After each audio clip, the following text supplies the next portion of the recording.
अस्सलाम वालेकुम नाज़रीन, मैं हूं आसिम खान और आप देख रहे हैं BBN चैनल। आइए देखते हैं आज की टॉप 10 न्यूज़। इजराइल की जानिब से किए गए हमलों में गाज़ा के मुख्तलिफ इलाकों में 6 फ़लस्तीनी शहीद और कई लोग ज़ख्मी हुए, जबकि रेसिडेंशियल बिल्डिंग्स और डिस्प्लेस्ड पर्सनस के टेंट्स को भी IDF ने निशाना बनाया। ये हमले उस वक्त किए गए जब अमेरिकी सदर डोनाल्ड ट्रंप ने इजराइल से बॉम्बिंग रोकने और प्रिजनर्स को रिलीज़ करने को कहा है।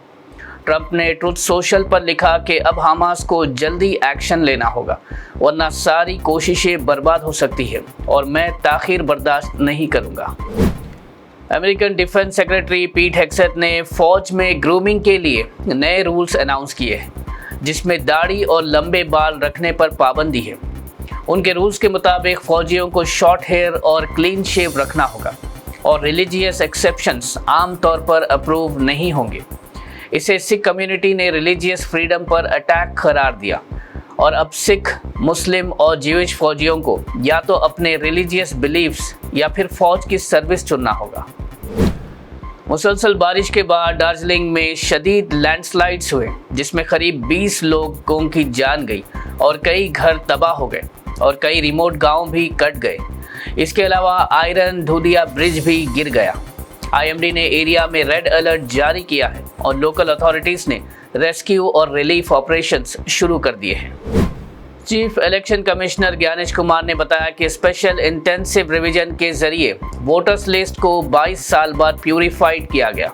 इस प्रोसेस में 65 लाख वोटर्स को मौत, रिलोकेशन या डुप्लीकेट रजिस्ट्रेशन के सबब डिलीट किया गया और 1,43,000 नए वोटर्स ऐड हुए।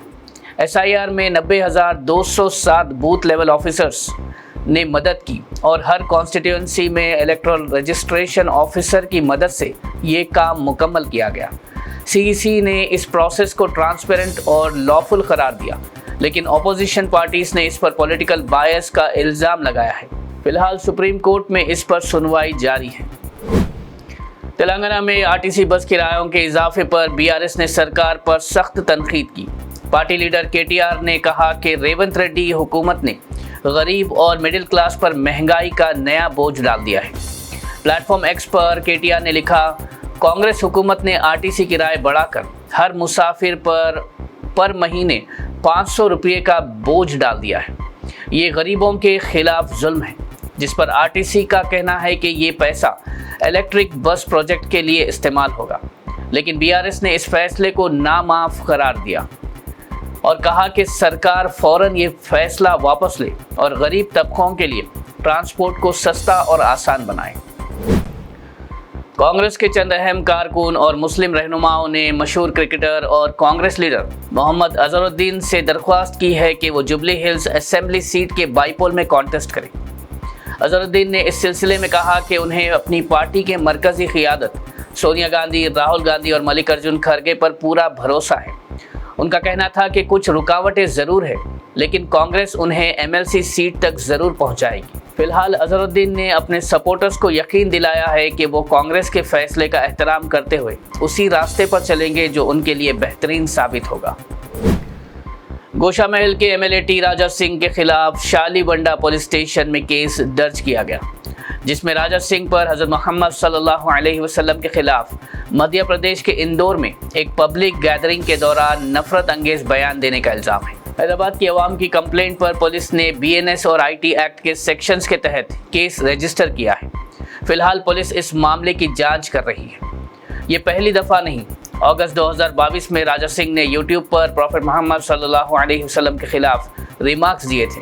शदीद प्रोटेस्ट के बाद उसे अरेस्ट भी किया गया था और पार्टी से सस्पेंड भी किया गया था। हैदराबाद में आज धरना चौक पर कई सौ लोगों ने इजराइल के गाजा में सिविलियंस के किलिंग्स के खिलाफ प्रोटेस्ट किया और इंडियन गवर्नमेंट से डिमांड की कि वो इजराइल के साथ डिप्लोमेटिक और ट्रेड रिलेशंस बंद करे।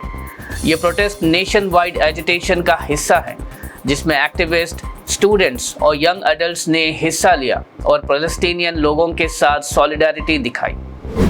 चादरघाट के अकबरबाग में कल रात को कुछ शरपसंद अनासिर ने दुर्गा आइडल इमर्शन प्रोसेशन पर अंडे फेंके, जिससे कुछ देर के लिए तनाव का माहौल पैदा हो गया, जिसके बाद ऑर्गेनाइजर्स ने प्रोसेशन को रोका और करीब 200 लोग इकट्ठा हुए और नारे लगाए।